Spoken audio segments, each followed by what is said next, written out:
जय माता दी मित्रों, माँ दुर्गा की मूर्ति बनाने के लिए वेश्यालय से मिट्टी क्यों लाई जाती है, इस रहस्य को समझना केवल परंपरा का पालन नहीं है, बल्कि यह सनातन धर्म की गहरी आध्यात्मिकता और जीवन दर्शन को उजागर करता है। नमस्कार भक्तों, आज हम आपको एक ऐसे रहस्य के बारे में बताएंगे जो माँ दुर्गा की प्रतिमा निर्माण से जुड़ा है। ये परंपरा हजारों वर्षों से चली आ रही है कि जब भी दुर्गा पूजा या नवरात्रि के लिए माँ की मूर्ति बनाई जाती है तो उसमें वेश्यालय से मिट्टी अवश्य मिलाई जाती है। लेकिन क्यों? आखिर धर्म और पवित्रता के प्रतीक मां की प्रतिमा में उस स्थान की मिट्टी क्यों मिलाई जाती है जिसे समाज अपवित्र मानता है? मित्रों, मूर्ति निर्माण की परंपरा। शास्त्रों में कहा गया है कि मां दुर्गा की प्रतिमा बनाने के लिए केवल साधारण मिट्टी पर्याप्त नहीं है। उसमें 5 विशेष तत्वों का समावेश होना चाहिए, जिसे पंचमिट्टी कहा जाता है। ये 5 तत्व हैं: 1. गंगा या पवित्र नदी की मिट्टी। 2. गोबर। 3. गोमूत्र। 4. चावल या अनाज का चूर्ण। 5. और सबसे रहस्यमयी वेश्यालय की मिट्टी, निषिद्ध स्थान की धूल। इन सबको मिलाकर ही मां की प्रतिमा को पूर्ण रूप मिलता है। मित्रों, प्रश्न अब भी वही है, वेश्यालय की मिट्टी क्यों? यहाँ पर छिपा है सनातन धर्म का अद्भुत दर्शन। मित्रों, सबको मां की शरण में स्थान देना। मां दुर्गा केवल शुद्ध, पवित्र या धार्मिक लोगों की देवी नहीं है। वे जगत जननी है, सबकी माता। वेश्यालय में रहने वाली स्त्रियां समाज की दृष्टि में चाहे अपवित्र मानी जाएं, लेकिन मां की दृष्टि में वे भी उनकी संतान हैं। इसलिए मूर्ति में उस स्थान की मिट्टी मिलाकर यह संदेश दिया जाता है कि मां की कृपा से कोई भी बहिष्कृत नहीं है। पाप और पुण्य का संगम। मित्रों, जब अपवित्र समझी जाने वाली मिट्टी मां की प्रतिमा में मिल जाती है तो वह भी पवित्र बन जाती है। इसका तात्पर्य है कि यदि हम मां के चरणों में समर्पित हो जाएं तो हमारा जीवन चाहे कितना भी कलुषित क्यों न हो, मां उसे पावन बना देती है। सामाजिक समरसता का प्रतीक। मित्रों, सनातन संस्कृति यह मानती है कि समाज के हर वर्ग, चाहे वह राजा हो, रंक हो, साधु हो या वेश्या, सब एक ही परम शक्ति की संतान है। मूर्ति में वेश्यालय की मिट्टी मिलाना इस समता और स्वीकार्यता का प्रतीक है। मानवीय संवेदनाओं का आदर। ये परंपरा समाज को ये संदेश देती है कि किसी भी स्त्री को केवल उसके कर्मक्षेत्र या मजबूरी के आधार पर अपवित्र नहीं कहा जा सकता। मां सबको अपनी संतान मानकर गले लगाती है। मित्रों, पुराणों में उल्लेख मिलता है कि जब रामकथा काल में राम ने मां दुर्गा की आराधना की, तब ऋषियों ने ये परंपरा स्थापित की थी कि मां की प्रतिमा में समाज के सबसे तिरस्कृत स्थान की मिट्टी अवश्य मिले, क्योंकि मां वही शक्ति है जो अपवित्र को पवित्र करती है, अंधकार को प्रकाश में बदलती है और पापी को भी मोक्ष का मार्ग देती है। मित्रों, गहरा आध्यात्मिक रहस्य सुनिए।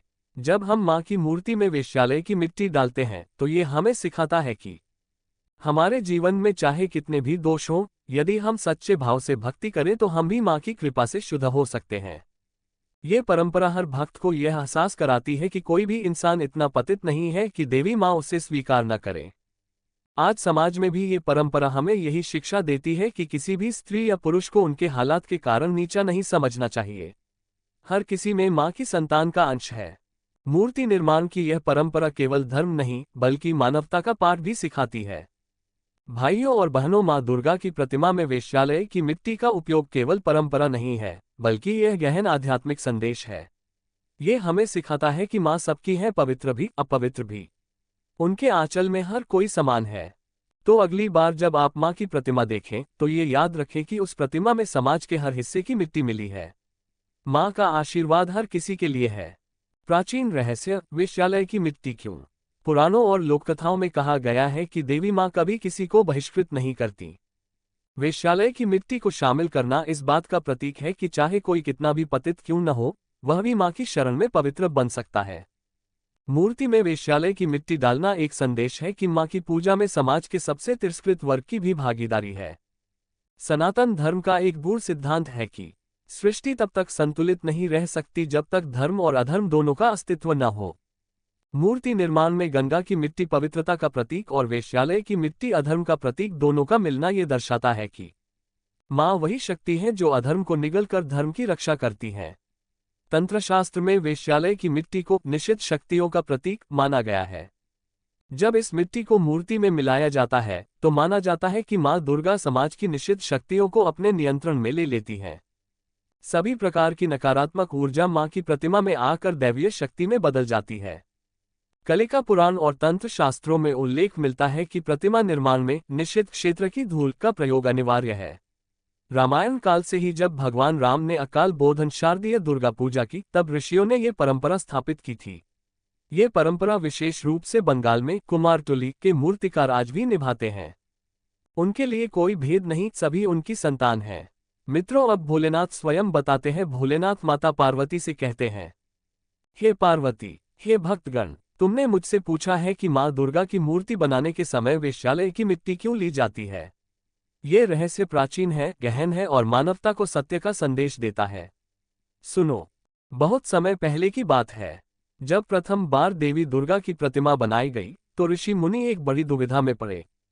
वे सोचने लगे, हम माता की प्रतिमा में कैसी मिट्टी डालें जिससे माँ का स्वरूप संपूर्ण और जगत के हर अंश का प्रतीक बन सके।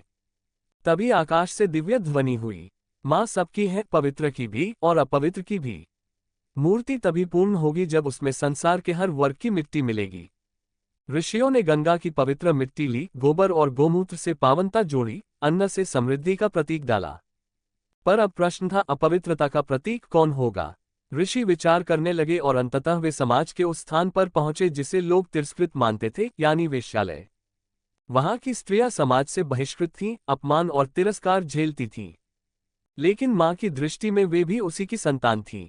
ऋषियों ने वहां की मिट्टी उठाई। तभी आकाश से मां की वाणी प्रकट हुई, साधुओं, तुमने सत्य को जान लिया है। जैसे इस वेश्यालय की मिट्टी अपवित्र मानी जाती है और मेरी प्रतिमा में मिलकर पवित्र हो जाती है, वैसे ही कोई भी जीव मेरे चरणों में आकर शुद्ध हो सकता है। मैं जगत की माता हूं, मेरे आंचल में कोई भी तिरस्कृत नहीं है। भोलेनाथ मुस्कुराकर कहते हैं, हे पार्वती, यही कारण है कि मां की प्रतिमा में वेश्यालय की मिट्टी डालना अनिवार्य माना गया। ये मिट्टी हमें याद दिलाती है कि मां केवल धर्मात्माओं की नहीं बल्कि पापियों की भी शरण है। जब पाप और पुण्य दोनों एकत्र होकर मां के स्वरूप में मिलते हैं, तभी जीवन पूर्णता को पाता है। हे देवी, ये परंपरा संसार को ये सिखाती है कि किसी भी स्त्री को उसके हालात या कर्म के आधार पर अपवित्र मत कहो। मां की कृपा से पतित भी पवित्र बन जाता है। समाज के सबसे निचले वर्ग से लेकर ऊंचे स्थान तक सब मां की संतान है।